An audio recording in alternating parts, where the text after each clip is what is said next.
나눔형 주택 같은 경우는 초기 부담률을 굉장히 줄여서 분양을 받을 수 있게 해드리는 대신 만약에 이제 이걸 팔게 되면 시세 차익이 발생할 수 있지 그렇죠. 않습니까? 그 시세 차익을 70%는 입주자께서 나머지 30%는 이제 LH에 환수를 하게 되는 일종의 공동 투자를 하는 거네요. 일반형에 있는 것처럼 70%까지인데 LTV 80%까지 대출이 가능하고 DSR 같은 경우에 제외되고요. 일반형 경우는 거의 이제 3% 정도의 금리를 적용하는 반면 네. 나눔형이나 선택형 같은 경우는 이제 정책 발표회 당시에 1.9% 최저. 안녕하세요. 주말 인터뷰 시간입니다. 저는 권순우 기자고요. 안녕하십니까, 류종훈 기자입니다. 유종 기자. 네. 오늘 우리가 주택 얘기를 해볼 거잖아요. 그렇죠. 주택 얘기를 할 건데 네. 처음에 어떻게 시작했어요? 저는 뭐 자취를 해서 이제 일단은 살다가 예. 결혼할 때 그때 이제 전세가와 집값의 차이가 많이 붙어 있을 때였어요. 저도 당연히 처음엔 전세 알아봤죠. 전세 알아보고 다니다가 대출 조금만 더 받으면 집을 살 수 있을 것 같더라고요. 그래서 저는 그때 운이 좋게 집을 샀는데 지금 뭐 부모님이나 친구나 아니면 와이프랑 이야기할 때마다 그때 결혼 안 했으면 우리 지금 만났으면 집 살 수 있었을까? 그런 이야기 많이 하거든요. 근데 생각해보면은 청년들이 사회생활을 시작했어. 네. 근데 서울에 집을 사. 어렵죠. 말이 돼. 그러니까 네. 기본적으로 전제가 성립이 안 된다고. 그렇죠. 네. 아니 청년이라는 건 앞으로 돈을 벌어야 되는 거지. 그렇죠. 지금 당장 돈이 있을 리가 없잖아요. 네. 그래갖고 청년들이 집을 갖는다는 게 거의 뭐 불가능한 세상 아니냐. 그게 네. 결국은 뭐 저출산으로 이어지고 그렇죠. 한국의 미래가 없다 뭐 이런 얘기를 하고 있는데 한국의 미래를 어떻게 만들어갈 것인지에 대해서 이 부분에 이제 좀 책임이 있는 분을 모시고 그렇죠. 우리가 조목조목 한번 따져보려고 시간을 마련했습니다. 네. LH 토지주택공사의 그 정우신 처장님을 모셨습니다. 안녕하십니까? 네, 안녕하십니까. LH 한국토지주택공사에서 공공분양주택 사업과 민간 참여 사업을 담당하고 있는 정우신이라고 합니다. 반갑습니다. 네, 반갑습니다. 네. 굉장히 중요한 일 하시는 분이네요. 그렇죠. 공공 분양도 하시고 요즘 민간 참여 되게 중요하거든요. 네. 이게 많이들 이제 아파트 지으면 LH 아파트는 표시나는 거 아니야라고 하는데 그거 표시 안 나게 해주는 일을 하고 계신 거잖아요, 그렇죠? 네. 기존에 하던 방식하고 다르게 네. 민간 사업자, 그러니까 건설업체와 LH가 공동 사업자로 사업을 네. 시행해서 말씀하신 것처럼 민간 브랜드를 적용하는 그런 사업이 민간 참여 사업이 되겠습니다. 네.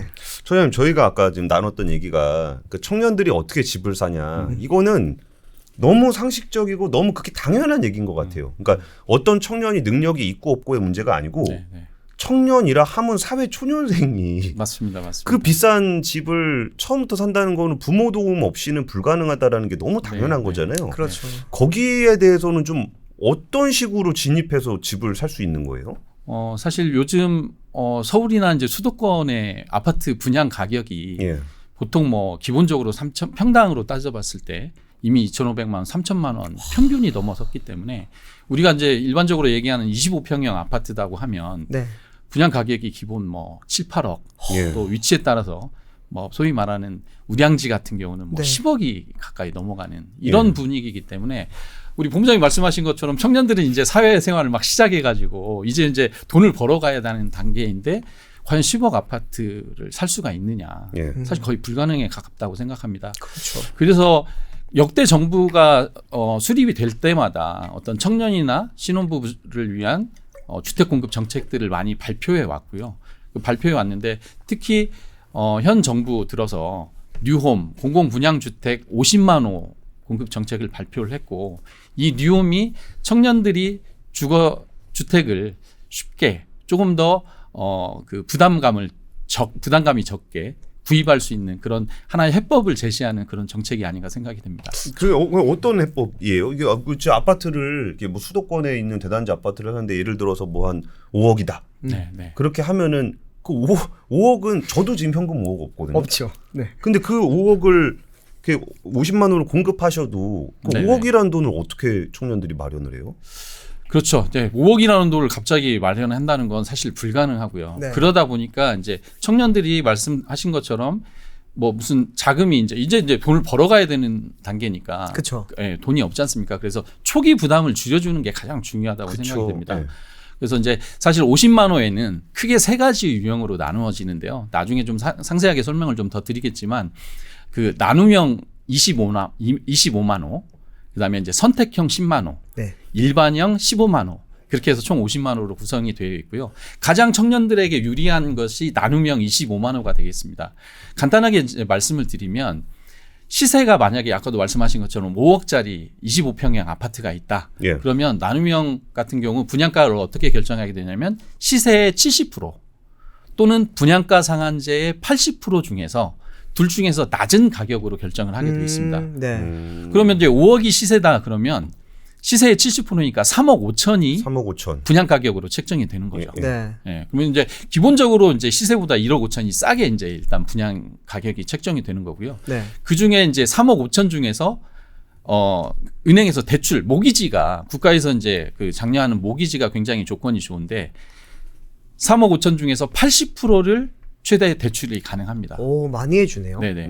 그러면 이제 2억 8천까지 대출이 가능한 거거든요. 네. 일반적인 경우는 이제 최대 해도 70%까지밖에 LTV가 그렇죠. 안 되는데 뉴홈에서는 80%까지 늘려줬고요. 그렇게 되면 이제 2억 8천을 대출을 받을 수 있으니까 네. 본인 자금이 7천만 원 정도만 있으면 아파트를 오. 분양받을 수 있는 기회가 7천만 주어지는 원. 거죠. 7천만 원 정도 수도권에서. 해볼 만한데. 그럼 한 네, 2년 네, 정도 네. 모으고 3년 정도 모으면은 네, 어떻게 네. 접근 가능한 금액인 것 네, 같은데. 네, 네, 네. 그런데 궁금한 거는 2억 네, 네. 8천을 대출을 받잖아요. 네네. 이자 내고 이거 맞습니다. 네. 모은금 갖고 하다가 허덕허덕 하거든요, 네, 사실. 네. 근데 보니까 네. 제가 계산해봤거든요. 네. 40년 만기라고 그랬죠. 40년 만기. 40년 만기. 예, 예. 40년 만기에 금리는 그렇지. 최저 1.9%까지 1.9? 가능합니다. 아, 1.9.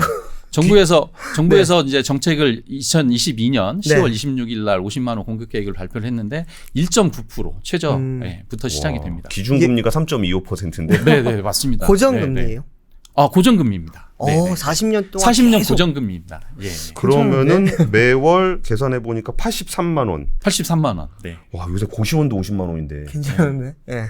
사실 그 뭐 서울의 대학들이 많이 몰려 있는 이제 강북 지역에 네. 원룸이 최소 기본이 요즘 거의 50만 원, 60만 원 선이거든요. 그렇죠. 뭐 새로 지어진 오피스텔 이런 데 들어가려면 7, 80만 원이 기본이니까 네.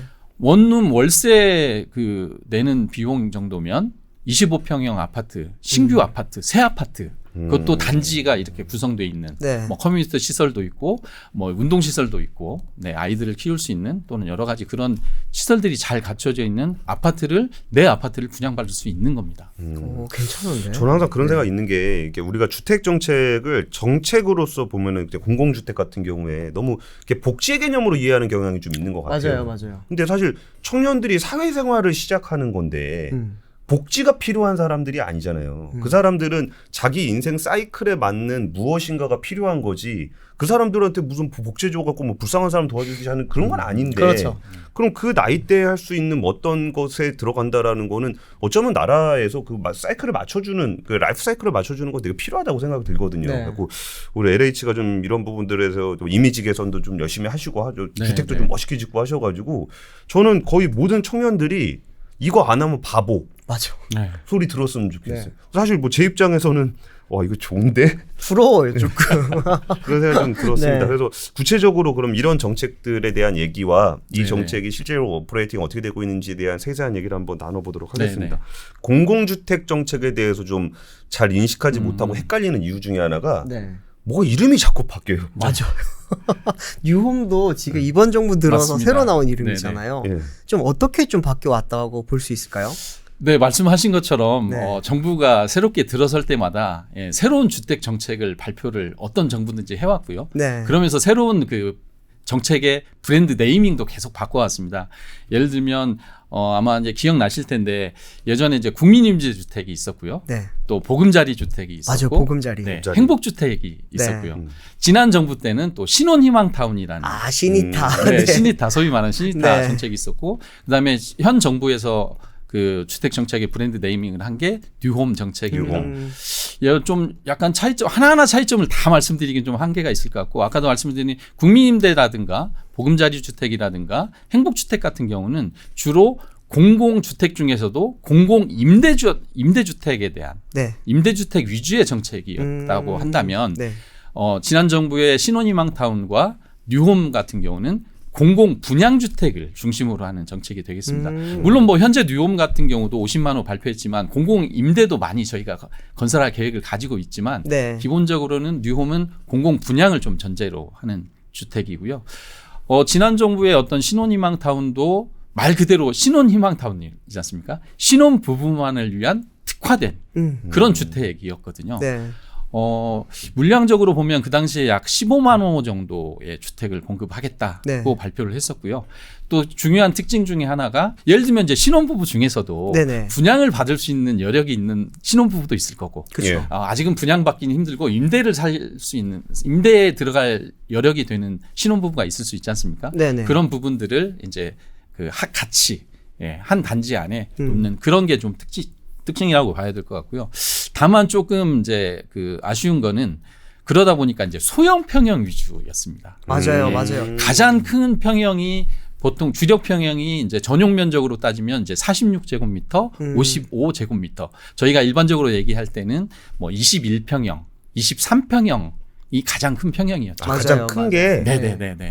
민간에서 가장 작은 평수가 그렇죠. 민간에서는 사실 뭐 25평형도 잘 많이 네. 공급을 안 하는데 좀 그러다 보니까 물론 신혼부부이긴 하지만 또 자녀가 2자녀 이상 이렇게 낳게 되고 하게 되면 사실 방이 각각 좁아요. 부부가 살고 하면 이제 사실 방이 2개, 부부 방까지 하면 3개의 개. 침실이 좀 필요한 경우도 있는데 그런 네. 부분에 대한 만족도는 조금 떨어질 수 있는 그런 거에 비해서 이번 정부에서 발표한 뉴홈 같은 경우는 신혼부부라든가 또 신생아 네. 새로운 이제 특별 공급 대상을 좀 늘렸는데요.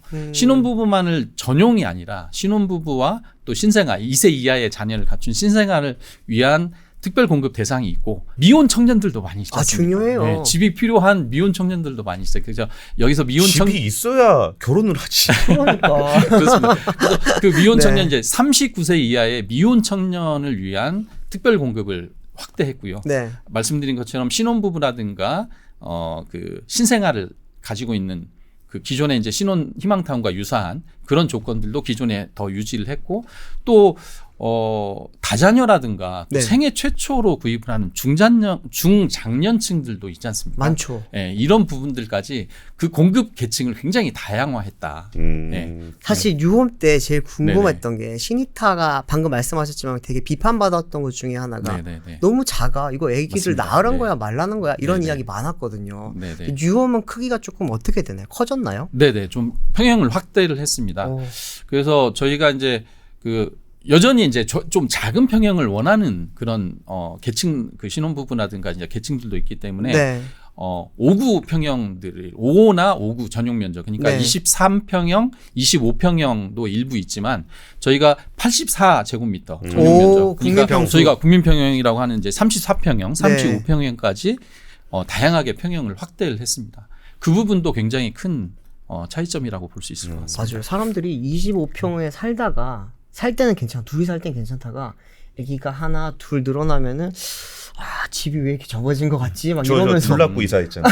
네. 그러니까 그렇게 많이 맞습니다. 하는데 네. 이제 그쪽에서도 공공 주택으로도 이제 옮길 수 있다라는 게 평형이 나왔다는 거네요. 네네. 그러면 그렇습니다. 그러니까 이것도 저런 것 같아요. 이게 진짜 그 공공주택 정책을 네. 이렇게 복지 정책으로 생각하니까 음. 그 왜 저기 뭐 그렇게 넓은 평수를 왜 살아? 거기 살 필요 있나? 네. 청년들이 뭐. 그런 인식들을 좀 하는 것 같은데 네. 이걸 어떤 생애 라이프 사이클의 어떤 사다리로 본다 그러면은 네. 그러고서 거기서 돈 열심히 모아가지고 이제 민간의 다른 지역으로 간다거나 뭐 그러면 되는 네. 과정인 거지, 그렇죠, 정책인 거지. 네. 이게 진짜 천년만년 거기서 그 나라에 복지 받으면서 사는 그런 거랑은 또 완전히 다른 문제여서 이런 네. 부분들은 조금 더 이게 현실화됐다라는 측면에서는 좀 긍정적인 것 같으네요. 네. 근데 이게 그 남양주 왕숙 이거 좀 구체적인 문제긴 한데 네. 이게 조금 헷갈렸어요. 그러니까 시니타하고 뉴홈하고 뭐 그 얘기할 때 그 왕숙 블럭에서 신혼희망 타운 사업을 취소를 하고 뉴홈으로 변경을 하더라. 라는 기사도 많이 나왔죠. 얘기가 나오고 네. 했었는데 네네네. 그러면 같은 공공주택 정책인데 왜 이걸 이렇게 사업을 바꿨을까라는 부분들도 좀 헷갈리던데 기존에 이제 신혼희망타운에 이제 조금 좋은 점도 굉장히 많습니다. 장점도 네. 굉장히 많은데 그 공급 대상이 신혼부부로 한정돼 있다는 부분. 예. 그러다 보니까 예를 들면 남항주 왕숙에 이제 신혼 희망타운을 공급하기 위해서 저희가 이제 사업 승인, 네. 즉 인허가를 득했는데 예. 인허가를 득하고 나중에 실제로 이제 공급을 해야 돼. 착공을 해서 이제 공급할 시점이 돼서 보니까 네. 예를 들면 이제 그쪽에 신혼부부의 수요가 그만큼 되지 않을 수도 있지 않습니까? 남을 그리고 수 있죠, 그렇죠. 네네. 그리고 아까도 말씀드린 것처럼 평형 자체가 이제 소형 평형 위주다 보니까 저희들이 이제 조사를 해봤을 때 그러면 이 소형 평형보다는 좀 더 큰 평형을 원하는 수요들이 더 많이 있다.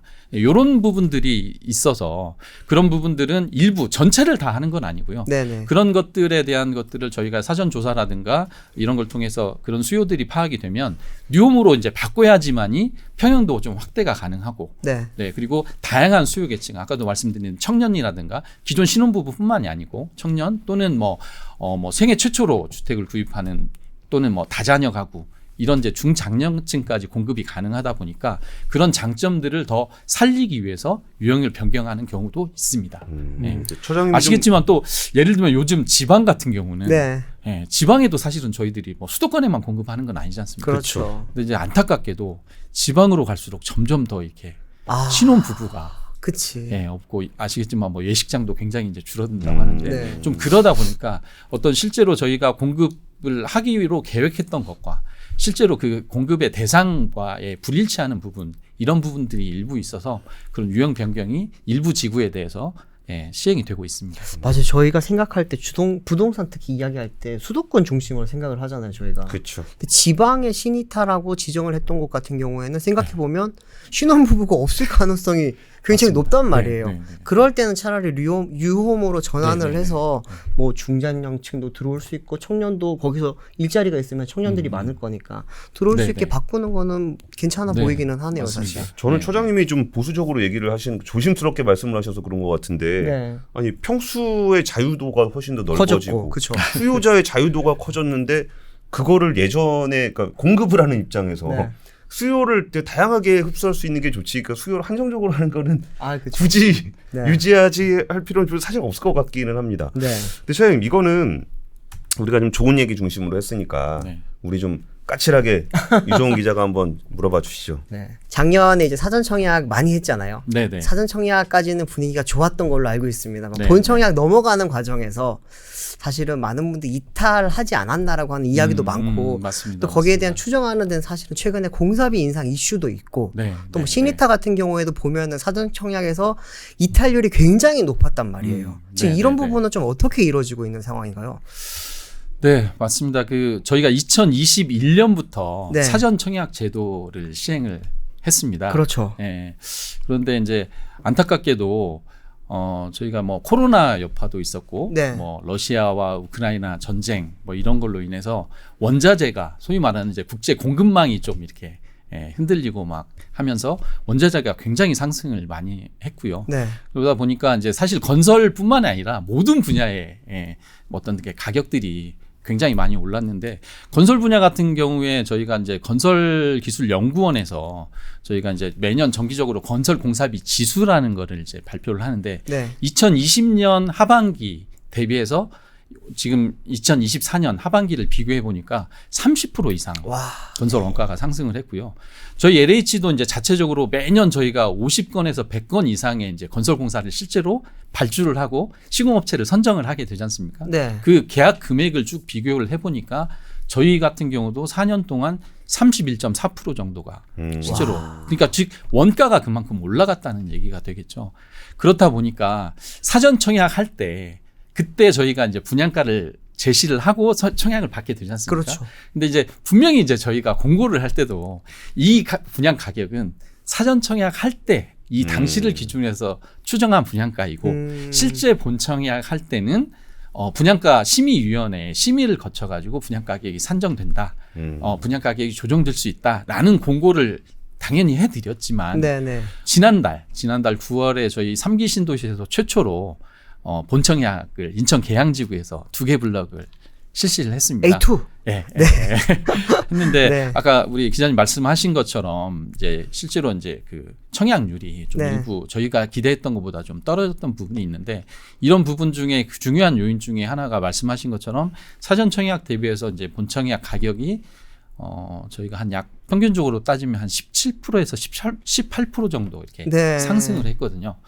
이런 부분에 대해서 저희들도 굉장히 좀 안타깝게 생각하고 어찌 보면 이제 저희가 그 사전 청약할 때 그렇게 변경될 수 있다고 공고를 해드리긴 했지만 어찌 보면 정부가 그 청약 대상자들에게 약속을 한 건데 이렇게 올라갈 수밖에 없는 부분들이 아까도 말씀드린 그런 원가가 너무 많이 올랐고 그 원가를 저희들도 최대한 다 반영하면 사실은 더 올려야 됨에도 불구하고 네. 저희도 최소화 시켜가지고 했음에도 불구하고 이제 그 본청약 분양가가 많이 올라간 부분에 대해서는 저희도 좀 안타깝게 생각합니다. 다만 한 가지 또 이게 청약률이 좀 낮았던 부분은 네. 물론 그 분양가가 올라간 거 본청약 분양가가 올라간 거에 대한 좀 뭐 부담이나 또 부담이 많아서 또는 이제 그런 부분에 대한 것도 있겠지만 사실 사전 청약하신 분들은 아무런 제약이 없습니다.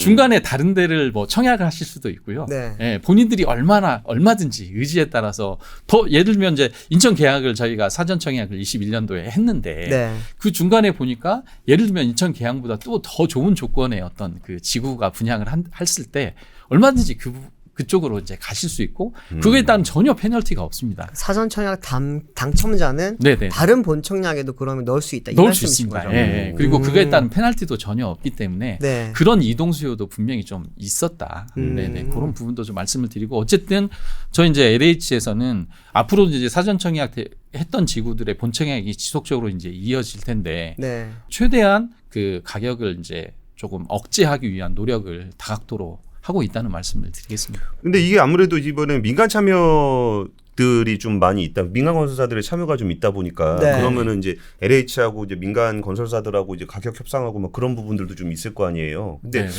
들리는 얘기로는 거기서도 그 사업비 관련해 가지고 좀 갈등이 있으시다는 얘기가 있던데 네네. 좀 어떻게 잘 정리는 좀 잘 되고 있나요? 네, 되게 참 어려운 숙제인데요. 결론부터 말씀드리면 현재 이제 민간 사업자와 협의를 통해 가지고 저희들도 적극적으로 협의를 해서 그 부분들을 갈등을 이제 해결하고 있는 과정이 진행 중이다. 네. 이렇게 좀 말씀을 드릴 수 있을 것 같고요. 민간 참여 사업에 대해서 잠깐 좀 간단하게라도 좀 말씀을 좀 드려야 될 것 같습니다. 이제 기존에 이제 저희가 LH가 하던 사업 방식은 LH가 설계를 해서 인허가를 득하고 공사비를 얼마로 책정을 해서 공고를 해서 시공사를 그냥 선정하면 네. 그 시공사는 이제 단순하게 이제 그 LH 기준대로 시공만 하고 뭐 시공비 공사비 다 받고 그냥 나가는 그런 구조였다면 네. 민간 참여 사업은 LH에서 토지를 제공하고 네.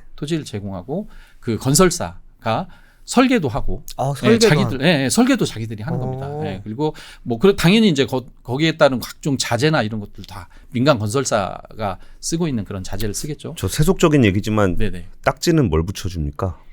딱지 그러니까 브랜드 네. 민간 건설사의 브랜드를 그런가요? 붙입니다. 예, 뭐 푸르지오, 자이, 뭐 이편한 세상 이런 브랜드를 사용하게 되고요. 그래서 민간 건설사가 설계, 그다음에 분양도 민간 건설사가 하게 되고요.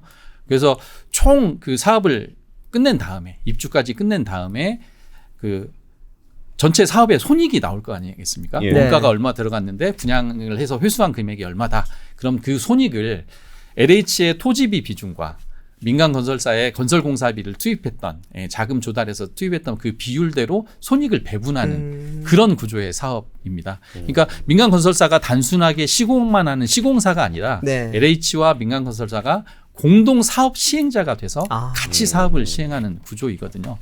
근데 이제 이 갈등의 원인은 좀 전에도 말씀드렸던 결국 이 공사비가 폭등했던 것들이 갈등의 원인이 되었습니다. 이러한 사업 구조다 보니까 저희 LH와 민간 사업자가 협약을 체결해 가지고 네. LH의 역할은 이만큼이야. 민간 건설사의 역할은 이만큼이야. 이렇게 해서 이제 이 사업을 같이 공동으로 시행을 하게 되는데 손익을 나눠 갖는 구조다 보니까 그쵸. 예를 들면 뭐 물가 변동에 따라서 매년 물가가 좀 일부 상승이 되지 않습니까? 네. 그런 상승에 따른 소위 말하는 연동해서 이제 공사비를 올려주는 물가 연동제 적용 같은 거는 협약서에는 할 수 없게 안 해주게 되어 있었습니다. 이제 보통 저희가 이제 매년 보통 보면 이제 뭐 그 물가가 조금씩 올라가고 그렇죠. 거기에 따라서 뭐 건설 공사비의 모든 뭐 자재비나 인건비도 일부 올라갈 거 아니겠습니까? 저희가 이제 평균적으로 보면 약 한 3% 정도가 매년 이제 상승하는 것들이 이제 정상적인 물가 인상률인데 아까도 말씀드린 것처럼 4년 동안 30%가 넘게 그렇죠. 상승을 했고 그러면 뭐 연간으로 따지면 평소 3% 대비해서 뭐 3, 4배 이상 사실 이 부분은 민간 사업자나 또 저희 LH나 전혀 예측하지 못했던 부분이었고 그럼 결과적으로 이제 협약서상으로는 이제 물가가 아무리 올라가도 모든 것은 이제 민간 사업자가 책임을 지는 예, 협약서상에는 그런 구조였습니다. 그런데 이제 그러다 보니 원가가 많이 올라간 거는 모조리 다 이제 건설공사를 책임지고 있는 민간 사업자의 몫이 되는 그렇죠. 거죠. 불만이 있을 수 예. 있죠. 거기다가 이제 아시는 것처럼 이제 건설 경기는 조금 이제 약간 침체가 되는 구조로 되다 보니까 공사비가 올라간 것만큼 분양가를 많이 받을 수 있으면 수익이 날 텐데 네. 공사비는 많이 올라갔는데 사실 분양이 되려면 분양가는 사실은 많이 올라가지 않았고 그렇죠. 오히려 거꾸로 손실이 굉장히 네. 많이 나게 된 겁니다. 그래서 그 손실을 아니 공동사업 시행자인데 야 건설업체가 왜 다 부담을 해야 되느냐. LH 네. 너네들도 일정 부분 좀 책임을 져달라. 네. 이런 이제 요구가 생겼고 아까 말씀드린 대로 LH는 특히나 저희는 이제 공기업이다 보니까 그렇죠. 당초에 계약서와 마찬가지인 협약 내용에는 그거에 대해서 저희가 반영을 할 수 없게 되었던 겁니다. 네, 그러니까 이제 민간에서는 아 이게 손실을 이거 좀 LH하고 같이 좀 쉐어를 해달라. 네네. 너무 손실이 크다. LH 입장에서는 그거는 협약서상 우리가 해줄 수 없다. 이제 이 갈등이 이제 발생이 된 거고요. 근데 이제 이거를 어떻게든지 이제 치유하기 위해서 이거 갈등을 해결하기 위해서 그 국토부에서 좀 나서서 PF 조정위원회라는 거를 이제 만들었습니다.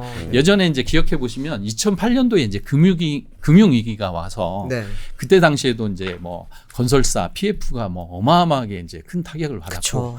기존에 있던 기존의 지침, 기존의 법률 가지고는 도저히 이거를 해결할 수 없다 보니까 국토부에서 이제 PF 조정위원회를 만들어서 그런 것들을 좀 해결할 수 있게 이제 그런 기존에 있던 기준이나 법을 초과한 것들을 만들어서 이렇게 진행을 했는데 한 10여 년 만에 다시 그 PF 조정위원회가 다시 이제 재가동이 된 겁니다. 그래서 거기서 그러면 원래 너네 협약서에는 물가 변동에 따라서 사업비를 조정해 줄 수 없게 돼 있는데 네. 이렇게 누구도 예측하지 못한 급등한 이런 경우에는 민간 사업자가 요청을 했을 때 그 발주기관 저희 이제 LH 같은 곳에서 사업비 조정이 가능할 수 있는 근거들을 만들어 주셨습니다. 근데 저희가 이제 그 근거대로 바로 민간 사업자에게 이제 그 손실을 보전하는 금액을 네. 바로 해드리려고 하니까 나중에 이제 이게 소송이 걸리거나 여러 가지 법적인 문제 있을 때 이를테면 LH가 이제 배임의 문제가 그렇죠. 생길 수가 당연히, 있는 겁니다. 네.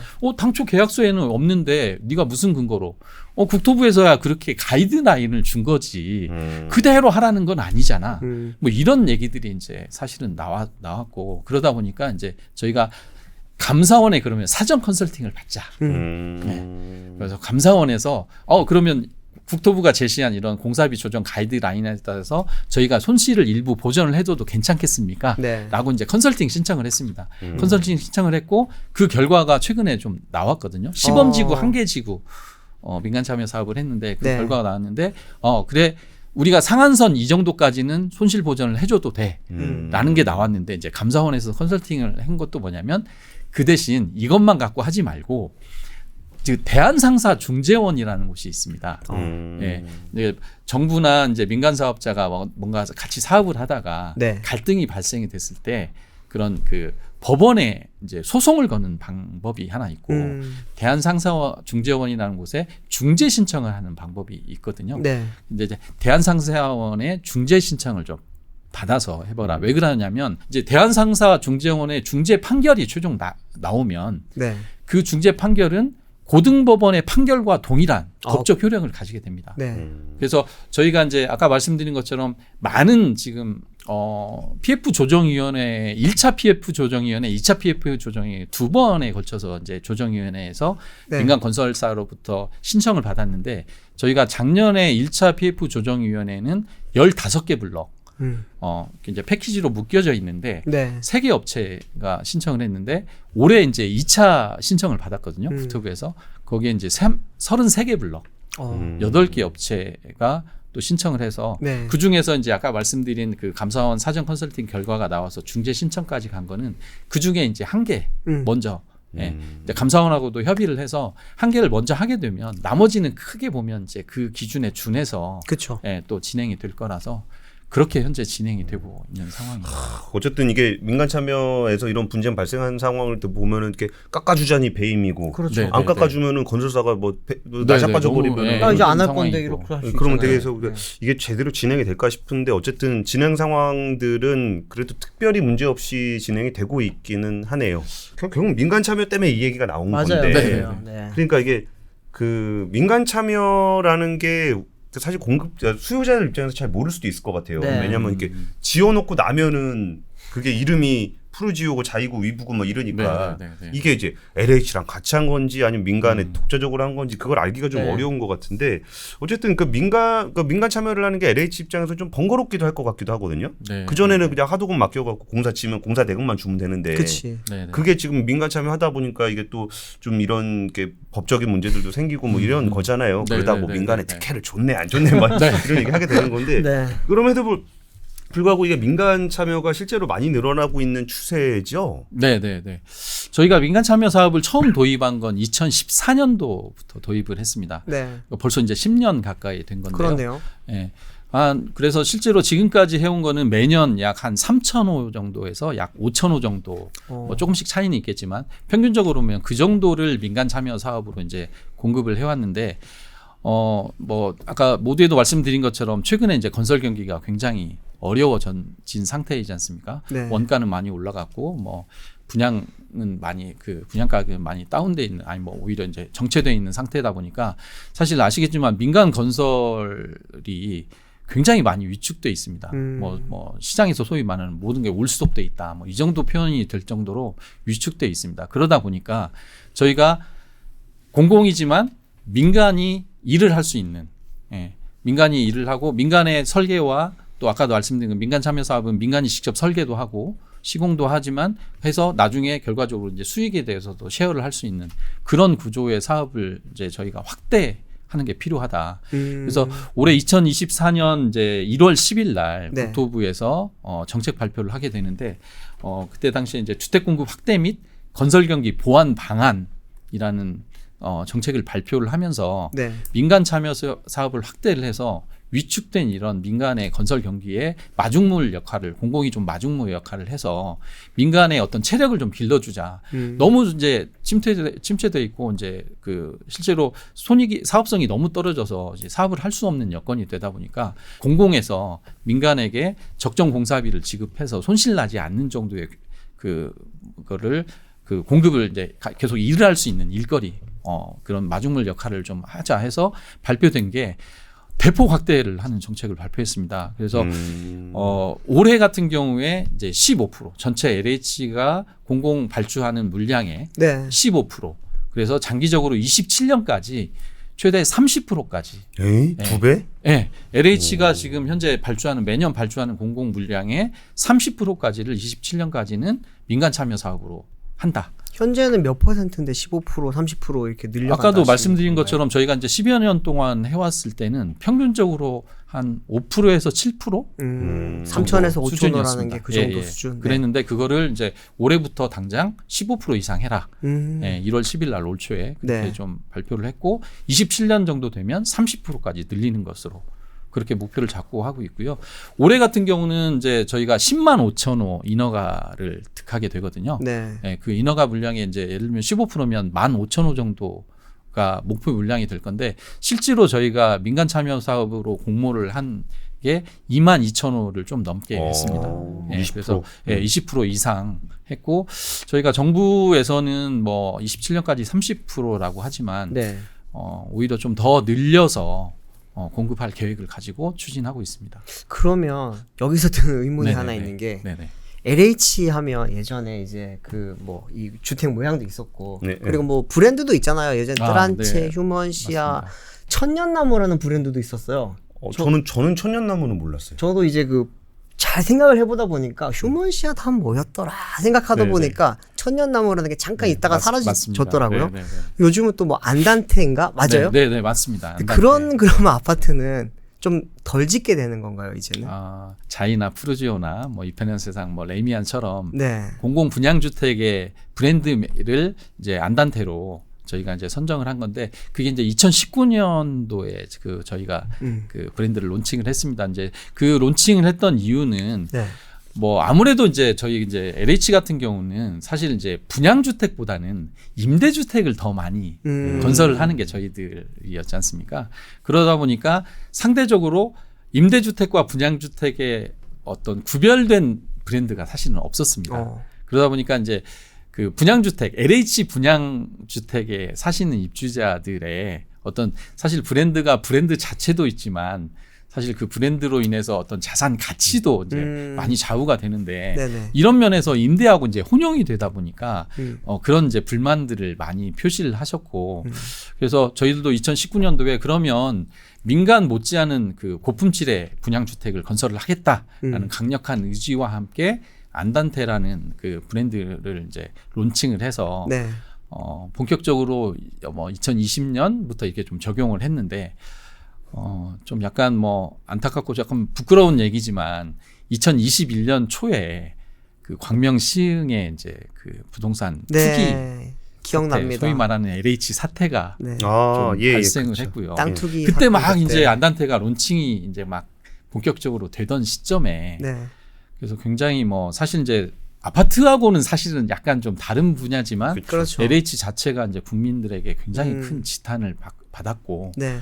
또 작년 같은 경우는 또 이 또한 안타까운 얘기인데 인천 검단의 이제 주차장이 붕괴되면서 그렇죠. 예, 좀 이런 부분들이 있어서 사실 좀 그 국민들이 그 이제 LH 자체 브랜드에 대한 이제 선호가 좀 많이 떨어졌고 그래서 사실은 이제 안단테를 적용한 브랜드를 단 데는 사실 몇 군데 되지 않는 상황입니다. 되게 말씀하기 싫으셨을 것 네. 같은데. 좀 참 말씀드리면서 네. 솔직하게 말씀해 좀 주시니까 좋네요. 안타깝습니다. 네. 근데 저는 이 부분들을 좀 생각을 해봤을 때 그 왜 LH 아파트에 대한 이미지가 있을까? 그게 첫 번째는 주택 정책을 복지 정책으로 생각한다. 그렇죠. 그거 하나 있고 또 하나는 그 아무래도 상대적으로 민간에 비해서 가격이 좀 저렴하다 보니까 네. 네. 그 품질이 별로 안 좋을 거다. 맞아. 자재 싼 거 쓴 거 아니야? 네, 이런 그러니까 이야기도 뭔가 많고 뭐 사실. LH 관련한 그런 얘기가 나오면은 네. 거봐 그 쌀 때 네. 알아봤어 막 네, 이렇게 네, 하는 네. 게 있는 것 같아요. 근데 네. 사실 그 브랜드라는 게 대부분의 그 주택뿐만 아니라 거의 대부분 브랜드가 그런데 실제로 만드는 거하고 브랜드는 사실 별개긴 해요. 근데 최근에 보면 아까 검단 얘기하셨을 때 저는 그게 LH라는 생각을 잘 못하고 전 GS를 생각하고 있었고 순살자일 네, 때. 네, 네. 네. 그 광주에서는 HDC였단 말이에요. 그렇죠. 그러니까 이게 뭐 LH나 뭐 GS나 HDC나 그 사이트에서 얼마나 잘 관리해서 만들었는지의 문제지 과연 그게 품질의 차이가 생각해보면 만드는 사람들은 다 비슷한 사람들일 거란 말이야. 그렇죠, 맞아요. 다도급에서 보통 만드는 거니까 네. 거기서 이제 누가 관리 감독을 하냐의 정도 차이가 있을 것 같은데 이 부분에 대해서도 한 말씀 부탁드릴게요. 이렇게 왜 그 LH라 그러면 진짜 우리나라에서 아파트 제일 많이 짓는 회사인데 네. 거기가 품질이 좀 안 좋다라는 인식에 대해서는 좀 어떻게 설명할 수 있을까요? 저희는 이제 공공기관이다 보니까 저희는 이제 그 공공주택을 건설하다 보니까 법적으로 중소기업들이 생산한 자재를 의무적으로 쓸 수밖에 없는 상황이 네. 있습니다. 중소기업 판로 지원법이라는 부분이 있거든요. 네. 그래서 이제 저희가 임대주택, 분양주택에 따라서 약간 그 의무적으로 쓸 수 있는 자재의 숫자가 좀 다르긴 한데 전체적으로 보면 저희가 쓰는 자재 중에 현재 기준으로 봤을 약 147개 정도의 자재를 중소기업 제품을 사용할 수밖에 없게 되어 있습니다. 네. 물론 뭐 중소기업 제품이라고 해서 제품이 뭐 품질이 다 떨어진다 이렇게 말씀드리는 건 아닌데. 그건 아니겠죠. 네. 그러니까 입주자들이나 이제 국민들이 생각할 때는 예를 들면 이제 뭐 제일 큰 게 이제 특히나 아파트에서 주방 가구 같은 경우, 뭐 특히 이제 그 주부들이 가장 선호하는 어떤 브랜드냐. 그쵸.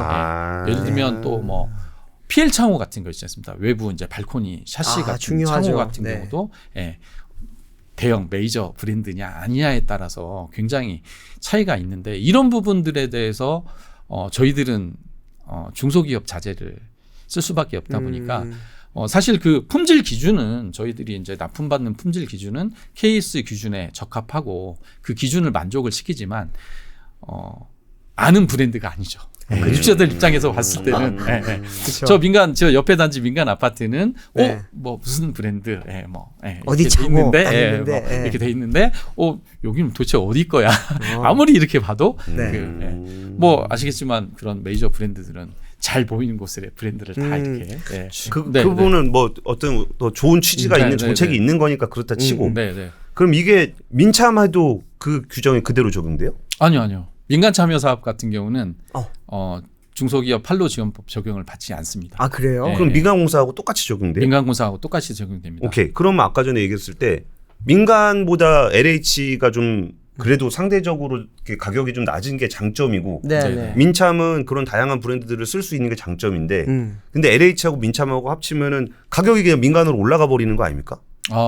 그렇지는 않습니다. 왜 그러냐면 저희 이제 공공택지지 않습니까? 저희들이 사업을 하는 데들은 뭐 도심의 이제 정비 사업이 아니기 때문에 주로 공공택지에서 저희가 공공분양주택을 공급하고 있고 그 공공택지에서 민간 참여 사업으로 하더라도 분양가 상한제 적용을 받게 돼 있습니다. 네네. 주택법 57조 그리고 이제 뭐 주택 공급에 관한 규정 제2조에 따라서 그 분양 가격을 결정할 때 분양가 상한제를 적용하게 돼 있고 분양가 상한제는 아시겠지만 주변 시세가 아무리 높아지더라도 어떤 그 땅값과 건축비의 어떤 일정 부분 이상은 더 이상 분양가를 높이지 말아라. 그래서 분양가를 뭐 급격하게 상승하는 걸 이제 방지하는 효과가 있지 않습니까? 그 분양가 상한제 적용을 받기 때문에 뭐 민참으로 한다고 해서 민간 사업자가 임의로 분양가를 높게 받을 수는 없는 구조입니다. 다만 이제 저희가 모든 데를 민간 참여 주택 사업으로 할 수 없는 거는 민간 참여 사업은 말 그대로 민간이 여기 정도는 수익이 좀 날 수 있겠다라는 전제가 있어야 사실은 민간이 참여할 수 있지 않습니까? 민간도 리스크가 있는 거잖아요. 자기 브랜드 쓰고 분양가는 사실 굉장히 제약을 받고 그런 상황인데 이제 난 수익을 갖고 배분하는 구조다 보니까 민간 입장에서 예를 들면 좀 분양성이 많이 떨어지는 지역이라든가 시세가 너무 낮아서 떨어지는 지역이라든가 또 저희가 이제 아까도 말씀드린 것처럼 분양주택만 건설하는 게 아니지 않습니까? 공공임대주택도 그만큼 이상 건설을 하고 있지 않습니까? 그러면 공공임대주택에는 사실은 이건 수익을 계산할 수 없는 구조죠. 30년 넘게 분양을 하지 않고 계속 임대료만 가지고 운영을 하는 거기 때문에 이런 구조는 아예 민참 사업으로 하기가 어려운 상황이기 때문에 모든 그 공공주택을 다 민간 참여 사업으로 하는 데는 한계가 있다. 그리고 이제 또 공기업으로서 또 역할도 사회적 역할도 필요한 부분입니다. 뭐 중소기업 자재를 쓴다든지 이런 부분도 필요한 부분도 일부 있고요. 말씀을 듣다 보니까 갑자기 드는 생각이 부동산 경기가 좋을 때는 민참 사업을 잘 안 할 것 같아요. 수익이 적어지니까. 그런데 부동산 경기가 안 좋을 때는 오히려 민간 업체들이 우리 LH랑 같이 해서 최소한 하방이라도 만들어 놓자라고 하는 그런 좀 수요가 있을 것 같거든요. 실제로도 그런가요? 그러니까 뭐 약간 그 민간 입장에서만 보면 말씀하신 것처럼 뭐 건설 경기가 굉장히 좋아지고 있다. 그렇다면 굳이 LH 거를 안 해도 자체 사업을 해서 훨씬 더 수익이 많을 수도 있습니다. 그런데 이제 민간 같은 경우 입장에서도 약간의 어떤 이제 사업의 포트폴리오는 필요한 것 같습니다. 그러니까 많은 수익을 낼 수 있지만 그만큼 리스크가 굉장히 많이 있는 거죠. 그렇죠. 어쨌든 이제 뭐 부동산 같은 경우도 어쨌든 이제 사이클이 있고 그다음에 이제 그 회사 자체를 이제 운영하기에는 이제 LH 같은 경우에 이제 사업이 들어오면 일단 손실이 날 그 리스크가 훨씬 적어지고 민참 사업은 이제 그 건설 공사비 조달을 민간 건설사에서 하는 구조지만 예를 들어서 저희들이 자체 발주하는 거 같은 경우는 뭐 자금 조달에 대한 책임도 없지 않습니까? 일한 만큼 매달 기성을 꼬박꼬박 받아가니까 어떤 캐시카우의 역할로서는 굉장히 안정적으로 캐시카우 역할을 하기 때문에 민간 건설사 입장에서도 어떤 사업의 다양한 포트폴리오 차원에서도 LH의 그 공공 사업에 대해서 일정 포지션들을 계속 유지하는 것이 도움이 되는 그런 측면도 있는 것 같습니다. 대충 사업 구조는 어떤 건지 알 것 같아요. 그러니까 얘기를 들어보면 수요자 입장에서는 그러니까 거기에 참여하는 민간 업체들도 어떤 니즈가 있는지 손익이 어떻게 원래 또 이게 공급 쪽에서 누가 돈 벌고 손해 보고 이거 알아야 좀 대충 우리도 이제 이익을 보는지 알게 되니까. 그럼 대충 이제 공급단에서는 제가 보기에 수요자가 손해 볼 일은 별로 없을 것 같아요. 지금 구조와 지금 경기상으로. 네, 네. 네. 그러면 이제 수요자 입장에서는 그래서 그러니까 어떤 것들을 내가 선택할 수 있는가. 그러니까 뉴홈의 선택지 근데 아까 처음에 뭐 나눔형이라는 네네네. 얘기를 좀 해주셨었는데 뭐 선택형, 일반형 네, 여러 네, 가지 네. 종류가 있다고 네, 말씀 주셨으니까. 네, 네. 그러니까 수요자 입장에서 선택을 하려 그러면 좀 어떤 선택지가 있나요? 네, 분양과 임대로 약간 나눌 수 있을 것 같습니다. 분양 같은 경우는 일반형. 네. 일반형은 약간 신혼희망타운하고 거의 유사하다고 보시면 우리가 알고 있던 공공 분양. 네네 공공 분양. 네. 네. 기존에 쭉 해오던 공공 분양이 일반형이라고 볼 수 있고요. 거기도 LTV 70%의 DSR 적용은 빼주시고 네네네. 그리고 여기에 한도도 한 4억 정도 대출이 되는데 나눔형과 선택형이라는 것도 있던데 네, 먼저 네. 나눔형은 또 뭘 나누는 거예요? 초기 부담률을 굉장히 줄여서 분양을 받을 수 있게 해드리는 대신 나중에 이제 만약에 이제 이걸 팔게 되면 시세 차익이 발생할 수 있지 그렇죠. 않습니까? 그 시세 차익을 나눈다. 주변 시세의 70%. 그다음에 이제 분양가 상한제의 80%두 개를 비교해서 낮은 가격으로 분양 가격을 산정해서 네. 공급을 해드립니다. 나중에 이제 말씀드린 것처럼 이제 그 주택을 팔고 만약에 나가시게 된다면 그때는 그 시세 차익의 70%는 입주자께서 가져가시는 거고 나머지 30%는 이제 LH에 환수를 하게 되는. 일종의 공동 네네. 투자를 하는 거네요. 네, 그러게요. 30%를 그냥 LH가 내줬다라고 생각하고 내 돈 그렇죠. 70% 그렇죠. 들어갔으니까 네네네. 나중에 뺄 때도 7대3으로 나누는 네네. 그렇지 아까 뭐 말씀드린 일반형에 있는 것처럼 70%까지인데 그 LTV 80%까지 대출이 가능하고 네. 네, 당연히 이제 DSR 같은 경우에 제외되고요. 음. 네, 그리고 이제 40년 동안 장기로 원금을 이제 상환할 수 있는 그런 금리도 더 구조입니다. 싸네요. 네네. 금리도 더 쌉니다. 일반형보다 금리도 더 금리 차이는 어떻게 저렴합니다. 되나요? 일반형 경우는 거의 이제 3% 정도의 음. 금리를 적용하는 반면 네. 나눔형이나 다음에 말씀드린 선택형 같은 경우는 이제 정책 발표회 당시에 1.9% 최저. 야, 이 돈 가지고 채권을 사도 물론 그렇게 써먹을 수 그러면 안 없게. 되죠. 네, 그건 불가능합니다. 네. 그러니까 나눔형은 처음 들어갈 때 부담을 좀 낮춰주고 네, 예. 그 대신 이제 일종의 LH와의 공동 투자 그런 5년을 것 같아요. 거주하고 처분을 하게 되면은 이익을 이제 7대3으로 나누는 네, 네, 네. 그런 구조군요. 네. 그럼 선택형은 뭐예요? 분양을 전제로 한 임대주택입니다. 보증금 일부와 임대료만 내고 6년 동안 사시다가 나중에 이걸 먼저 자기가 이제 분양을 받으실 수도 있고요. 네, 네. 아니면 이제 더 좋은 곳이 만약에 있으시면 그쪽으로 이제 이사를 가셔도 되고 그런 경우고 나중에 이제 실제로 분양 6년 후에 이제 분양 전환의 가격은 그 처음 이제 입주하실 때 그때 이제 주택의 감정 가격하고 나중에 이제 분양 전환을 받으실 때 그 감정 가격의 평균으로 아무래도 이제 기본적으로 이제 주택 가격이 좀 계속 어느 정도 상승했다고 봤을 때 뭐 그때 분양 전환을 받을 때 당시에 시세보다는 그래도 어쨌든 저렴하게 평균값이기 때문에 분양을 받으실 수 있는 이게 있습니다. 예전에 이명박 정부 때인가요? 그때 네네. 분양 전환형 임대주택 그런 거랑 비슷한 거라고 네네. 보시면 돼요. 예전에도 뭐 5년 공공임대, 10년 네. 공공임대 해가지고 사실은 그런 유형이 있긴 했었습니다. 네. 근데 그때 논란이 됐었던 거는 이제 입주할 때 가격하고 맞습니다. 그렇죠. 맞습니다. 그 예, 만기 예, 됐을 예. 때 가격이 너무 올라가가지고 차이가 많이 네, 났잖아요. 네. 네. 그러니까 그 돈을 내고서 그 사람들이 분양을 받을 수가 없어서 근데 물론 그 부분이 시장 원리에 따르면 그저께 오른 네. 주택을 싼 임대료로 살았다고 보는 게 맞는데 네. 거기 계속 살았던 입장에서는 내가 이거 살다가 나중에 분양 받아야지라고 생각했었는데 이게 가격이 확 올라간 것에 대한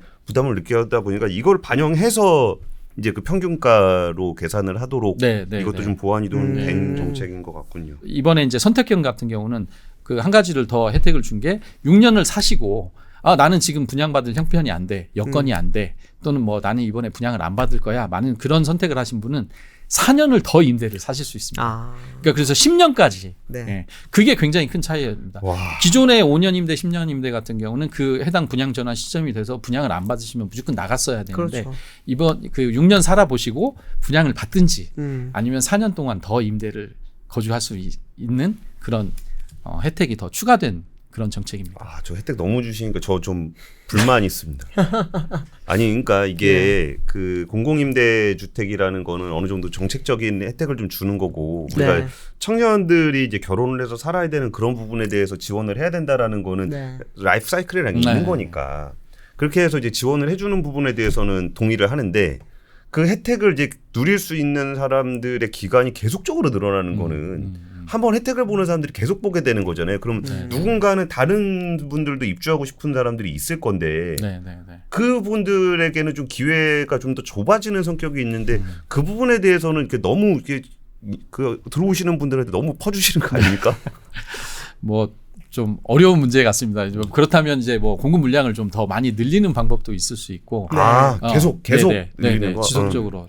그래서 아까도 말씀드린 것처럼 뭐 일부 신혼희망 타운 같은 경우도 뉴홈으로 이제 전환을 하기도 하고, 그래서 뭐 하여튼 정부도 그렇고 저희도 그렇고 어떤 뭐 이게 주택 정책이라는 것이 보면 실행을 하는 과정에서 국민들의 선호도가 좀 많아지거나 그런 혜택을 수요를 원하는 분들이 많아지면 더 확대를 할 수 있는 부분들이 있기 때문에 뭐 그런 부분들은 시장 상황이라든가 이제 국민들의 요구 수요를 봐서 더 늘려갈 그런 계획을 가지고는 있습니다. 그러니까 사실 제가 그렇게 질문을 드리긴 했지만 저는 우리나라 국내의 공공주택이 많이 부족하다고 생각하는 사람이에요. 그러니까 우리가 이제 공공주택에 대해서 예전에 우리가 이제 압축 성장을 하다 보니까 정부가 이렇게 공공주택을 공급하는 것이 사실 유럽이나 이런 데는 되게 공공연한 일인데 우리는 그게 좀 나라가 부자가 되는 데까지 좀 시간이 필요했고 지금 공공임대주택이 좀 적다 보니까 왜 저 사람한테만 혜택을 주냐 뭐 이렇게 얘기할 수 있겠지만 뭐 지금 그런 혜택을 받은 청년들이 뭐 또 나이가 들고 했을 때는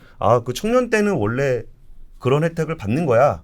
라는 것들이 어쩌면 자연스럽게 될 수 있도록 오히려 어떤 청년은 되고 어떤 청년은 안 되고 이런 게 오히려 좀 더 문제가 되는 것 같아서 오히려 그런 식의 공공주택들은 좀 더 빨리 늘려주셨으면 좋겠다. 뭐 라는 생각들도 좀 들긴 합니다. 아울러 또 한 가지 더 말씀드리고 싶은 거는 이제 아까 뭐 또 한 번 지적을 해주셨지만 공공주택의 품질을 향상하기 위해서도 굉장히 많이 노력을 하고 있습니다. 뉴홈이 이제 처음 론칭되면서부터 저희들이 이제 준비를 해서 적용을 하고 있는데요. 아까도 말씀드린 기본적인 어떤 평형이 확대되는 부분도 굉장히 이제 요구하는 것들을 이제 반영한 부분이고, 저희가 이제 그렇지만 이제 큰 평형을 들어가지 못하는 청년이나 신혼부부들도 아무래도 이제 평형이 크면 그만큼 가격이 높아지니까 그래서 저희들이 이제 이제 뉴홈의 이제 가장 큰 이제 특징 중에 하나로 저희가 이제 홍보를 하고 있는 게 가변형 평면을 적용하고 있습니다. 예를 들면 가변형, 뭐 DIY 내 마음대로 고친다. 그런 의미의 이제 평면이라고 저희도 또 얘기를 하고 있는데 어떤 내용이냐면 전용 55제곱미터 그러니까 23평형인데 그러니까 청년이 예를 들어서 아까 말씀드린 것처럼 그런 저렴한 그런 모기지가 있어서 청년이 처음에 집을 만약에 구입했다. 그래서 이제 뭐 좋은 여자를 만나서 이제 결혼을 하게 된다. 또 결혼하고 나서 자녀를 낳게 된다. 그러면 이제 어떤 생애 주기에 따라서 사실은 이제 주택의 구조 이런 것들이 좀 달라져야 되지 않습니까? 근데 그때마다 사실은 집을 옮긴다는 게 사실은 여건이 녹록치는 않은 상황이거든요. 일정 부분 자산이 모아져서 그 위에 주거 사달. 이제 그래서 저희들은 그 55평형 같은 경우 전용 23평형을 가변형 평면으로 만들었습니다. 뭐냐면 내부에 있는 벽체를 이제 비내력벽으로 해서 그 주민들이 원하는 구조로 바꿀 수 있는 뭐 투룸이면 투룸, 그렇죠, 쓰리룸이면 그렇죠. 쓰리룸. 처음에 이제 뭐 청년일 때는 뭐 자기의 취미 공간을 만든다든지 그렇게 그 공간을 활용할 수도 있고 이제 결혼하고 나서 이제 뭐 거실을 넓게 쓰기 위해서는 그 방을 줄이고 거실로 그렇게 넓게 쓸 수도 있고 나중에 자녀가 생기면 자녀 방을 별도로 이제 구획을 해가지고 할 수 있는 그런 가변형 평면도 적용을 하고 있고요. 그다음에 이제 그 소위 말하는 LH 아파트 하면 이제 아파트 디자인 면에서도 굉장히 좀 약간 인간과 굉장히 사실 이 아파트가 똑같아 보이는 것 같지만 그 유행이 있습니다. 그 외벽에 어떤 디자인 유행들도 좀 있거든요. 그런 부분들도 저희가 이제 어느 민간에 뒤지지 않게 디자인 그래서 이제 내부나 외부 특히 이제 예를 들면 요즘 이제 대단지 아파트 가면 민간 단지 같은 거 보면 아파트 주출입구에 문주라고 하죠. 큰 게이트. 그리고 뭐 어마무시하게 막 하고 되게 디자인도 멋지고 돌로 멋있게 이렇게 이런 부분들도 저희들도 다 같이 민간과 뒤지지 않게 그런 적용을 하고 있고요. 아울러서 저희 그 주택의 성능 부분에 대해서도 저희가 많은 신경을 쓰고 있습니다.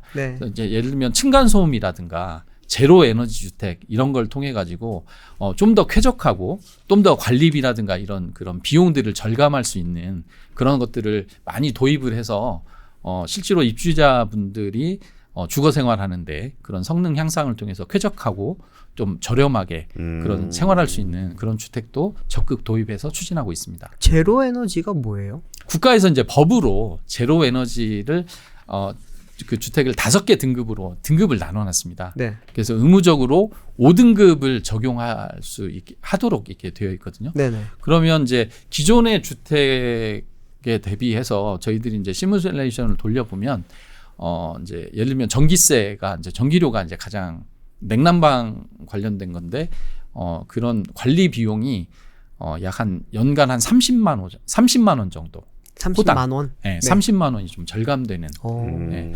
그래서 저희들은 이제 5등급의 법적 의무인 5등급뿐만 아니고 네. 4등급 그리고 이제 3등급도 저희가 이제 시범 적용을 한번 했는데 점점 그 등급을 좀 올려서 입주자들이 좀 더 그런 그 생활하실 때 그런 부담도 더 적게 갈 수 있게 하고 뭐 탄소 저감에 따른 당연히 이제 기후 위기에도 저희들이 대응하는 그런 주택들을 건설하기 위해서 추진하고 있습니다. 사실 제로 에너지는 제가 또 관심 많은 그렇죠. 분야잖아요. 제로 네. 에너지 건물 같은 경우인데 이게 되게 좋아요. 이게 그러니까 우리가 쓰는 에너지는 그냥 똑같이 쓰는 건데 네네. 그거를 뭐 태양광 같은 거 깔아가지고 전기하는데 일일이 요새는 개인이 그 깔아야 되는 거를 건물 전체에다가 이제 벽도 단열 단되는 네네. 걸로 해주시고 냉난방도 이제 좀 에너지 효율을 높여가지고 이렇게 하시는 그런 거 되게 좋아서 이런 부분들이 뭐 에너지 요금을 뭐 절반 이상 깎아준다 그러면 그게 다 관리비에서 내려가는 그렇죠. 거니까 네. 실제 나의 캐시가 나가는 부분들을 절감해주는 효과가 있거든요. 근데 그러면서 또 건물 전체를 이렇게 만들면은 내가 특별히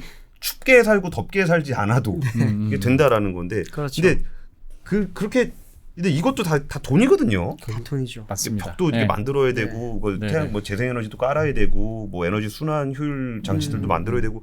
근데 이렇게 뭐 좋은 거 다 쓰겠다. 에너지도 효율적으로 쓰시겠다. 그러면은 아무리 공공기관이 이제 마진을 위해서 하시는 건 아니라고 하지만 이게 남는 게 있어야 되지 않아요? 네. LH의 지속 가능성에 대해서. 네, 사실 이제 그 부분이 굉장히 좀 고민되고 네. 어려운 부분일 것 같습니다. 아까도 처음에도 계속 말씀드린 것처럼 공기업이지 않습니까?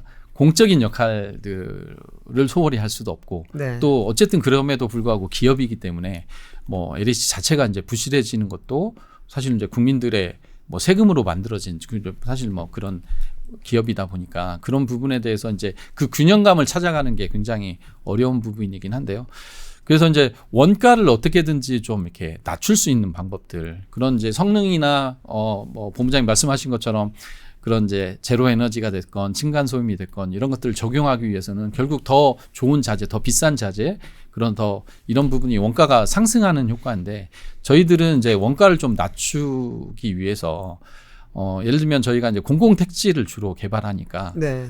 3기 신도시 같은 경우에 주택 그 공급 호수를 좀 늘리기 위해서 다양한 그 정부와 협의를 진행하고 있습니다. 녹지 비율 같은 경우를 좀 축소한다든지 기반 시설이나 이런 것들을 조금 뭐 불편하게 해드리는 건 아니고 적정한 규모의 기반 시설을 설치하고 그 주택을 좀 더 많이 짓는 예를 들면 뭐 정비 사업 같은 경우에 사실 사업성을 가장 높일 수 있는 게 용적률을 그렇죠. 그렇죠. 같은 땅에 더 많은 세대를 짓게 해서 네. 그 분양을 함으로써 거기서 수익이 나게 하는 그런 구조지 않습니까? 그래서 그런 부분에 대해서도 적극적으로 좀 협의를 하고 있습니다. 되게 힘들 것 같아요. 공기업들이 보통 이제 뭐 공적인 분야를 많이 신경을 쓰긴 하는데 네, 어쨌든 뭐 돈도 벌어야 되고 공도 힘들고 기업도 힘든데 맞아요. 공기업이야. 방 말씀하셨지만 용적률도 높여야 돼, 건폐율도 좀 낮춰야 돼, 막 네, 이런 걸 네, 생각하시다 네, 맞습니다. 보면 머리 많이 네. 아프실 것 같은데 어떻게 좀 마지막으로 이렇게 우리 LH 이 이제 유홈 사업에 대해서 하시고 싶은 말씀 있으실까요? 리홈을 하면서 주 타겟 계층이 네. 청년들 그리고 뭐 신혼부부다니까 말씀을 좀 나눠보면 그런 이제 약간 자포자기하는 듯한 그런 소리들을 많이 듣게 됐습니다. 그래서 네. 그런 부분들이 조금만 알아보시면 충분히 그 주택을 가지는 게 불가능하지 않다. 저희가 이제 젊은 청년들이 요즘은 이제 구독 구독이라는 것들을 많이 하잖아요. 그쵸. 뭐 넷플릭스를 예를 들면 네. 보려면 월간 얼마씩을 구독을 해야 되고 뭐 음악을 듣기 위해서도 매월 얼마를 구독을 해야 되는데 주택도 충분히 구독이 가능하다. 예. 아까도 말씀드린 뭐 25평형 아파트가 뭐 월 83만 원 정도의 만약에 그 부담으로 해서 내가 소유를 할 수 있다면 그거는 뭐 얼마든지 구독이라고 뭐 83만 원이 물론 적은 금액이라고 볼 수는 없지만 네. 충분히 부담 가능한 부분이 된다. 예. 저희가 젊은이들이 정말 많이 찾는 핫한 요즘 성수동에 오, 성수동. 예, 네. 성수동에 팝업의 뉴홈, 성지. 예, 팝업의 성지 아닙니까? 네. 거기에 뉴홈을 가지고 아. 팝업 쇼룸을 개설을 합니다. 진짜 애쓰신다. 정말 아마 제가 애쓰시네요. 알기로는 이제 네. 주택을 소재로 해가지고 팝업 쇼룸을 하는 건 아마 거의 최초인 걸로 알고 있고요. 더군다나 이제 공공에서 하는 건 아마 최초인 걸로 알고 있습니다. 그래서 저희가 10월 18일 날 개관을 해서 12월 25일까지 약 좀 연말까지. 2달 넘게 네. 예, 보통 이제 팝업 하면 보통 한 2, 3주 정도를 하는데 그렇죠. 예, 아무래도 이제 저희들이 아까 말씀드린 그런 것들을 충분히 좀 전달하기 위해서 한 2달 정도 운영을 할 겁니다. 거기 오시면 커피도 공짜로 드리고 예, 네. 저 되게 예쁜 그런 기념품도 이렇게 준비를 했고요. LH가 굉장히 많은 다양한 일들을 저희가 이제 사업을 진행하고 있는데 네. 뉴홈과 민간 참여 사업을 통해서 국민들에게 정말 양질의 주택 그리고 또 그 건설 경기 회복에 저희가 마중물 역할을 하는 그런 역할들을 앞으로도 지속적으로 충실히 해 나가겠다는 다짐을 드리면서 네, 마지막 말씀을 마치고자 합니다. 사실 저는 신혼을 저기 좀 서울 변두리의 그 빌라에서 5천만 원 가지고 시작했거든요. 네. 그런 생각해 보면은 좀 억울하기도 합니다. 이 정도 그 돈이면 이런 제도가 있었다면 네. 저도 25평 아파트에서 시작할 수 있었을 건데 라는 생각이 들면서 네. 이런 것들이 조금 더 우리나라가 발전해가는 모습인 것 같아요. 맞아요. 그러니까 내가 어렸을 때 힘들었는데 요새 애들은 편하지가 아니고 그만큼 우리나라가 좀 더 경제적으로 성장을 했고 제도적으로 좀 더 안정이 됐구나라는 네. 생각이 들어서 뉴홈 팝업은 한번 저도 가보고 싶네요. 저도요. 어떤 구조로 꼭. 되어 있는지. 꼭 한번 오십시오. 그리고 사실 우리가 오늘 뉴홈에 대해서 얘기 안 한 것 중에 하나가 어느 지역에 있는지에 대한 얘기를 좀 안 그렇죠. 했어요. 왜냐하면 맞아요. 주거라는 거는 또 어느 지역인가가 또 중요하니까 네. 청년들이 뭐 이왕이면은 자기가 익숙한 동네를 좀 살고 싶어하는 것도 있을 테니까 그렇죠. 실제로 쭉 가서 어느 것들이 있는지도 좀 지켜보면은 공짜 커피도 좀 먹고 12월 25일까지 한다니까 24일 날 우리 집 보러 갈래? 그러고서 괜찮은 데이트 그러네. 비용도 좀 저렴하게. 네. 예, 유정 기자 그래도 부동산 좋아하잖아요. 네.